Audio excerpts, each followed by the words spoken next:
I'm Caleb Reichenau. I'm 21 years old. I'm from Boerne, Texas. By the age of 15, I had actually started drinking for the first time. I drank my 15-year-old self into belligerence. For the first time on the side of my parents' house, I was actually trying to fit in high school. So I guess I started distancing myself from the church that I was with, my family.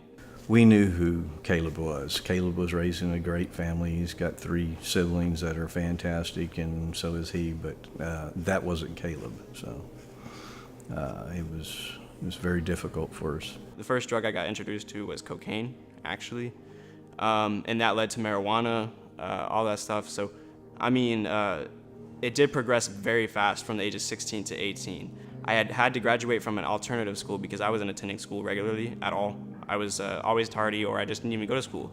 And that's where I graduated from. And by the end of that graduation, I was physically addicted to sedatives, your benzodiazepines, any of your prescription pills, all those. Me being physically addicted, I was already almost miserable in my life. You know, I had almost no future whatsoever in store for my mind. And so you can see from 18 to about 19, that's when it was the worst. That's when my parents weren't sleeping at all at night. And I'm sure they weren't sleeping from 16 on, you know. Well, it was gut-wrenching.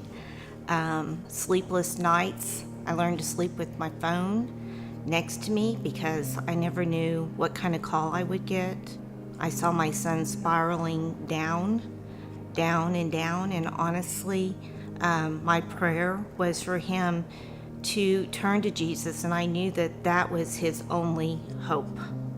Seeing him in his state of addiction, of his active addiction, was scary, and it was very hard because you don't know what to do.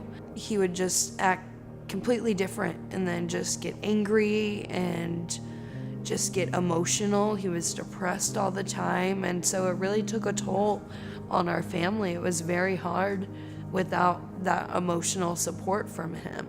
I got involved with some serious crimes. I acquired 10 felonies to my name. 2 of them are secondary to felonies, and the rest are state jail felonies, and then 10 misdemeanors to match all 10 of them. That put me in jail for 10 months, and I'm 20 years old at this point. And so that took me away from my daughter, who was 6 months old at the time, and my wife, who just had a daughter, 6 months ago. I knew from the get-go that the answer for him actually was Adult Teen Challenge. I knew that it was 3 years ago, really around this time, that I went and checked out Adult Teen Challenge because I had heard about it on James Robinson and from someone else's testimony. And I turned and I listened, and I told my husband, I said, we've got to go check this out because I'm going to talk to Caleb about it, but when he's ready to do it, I want to have it ready for him. Having 10 felonies and 10 misdemeanors, that person should be locked away in a prison. God had grace, and he gave me a judge who was a Christian, who had mercy, who had grace. He could have made an example out of me and sent me to prison for up to 20 years. But no, by the grace of God, I was actually sent to Teen Challenge. He took all my worries, all my stresses, and turned them around into such a beautiful situation. I was broken, now I'm together. So it's just a completely different person, He's focused, he has goals, just everything's changed. It's just been an amazing transformation, and I know there's a lot more to come, a lot more good to come.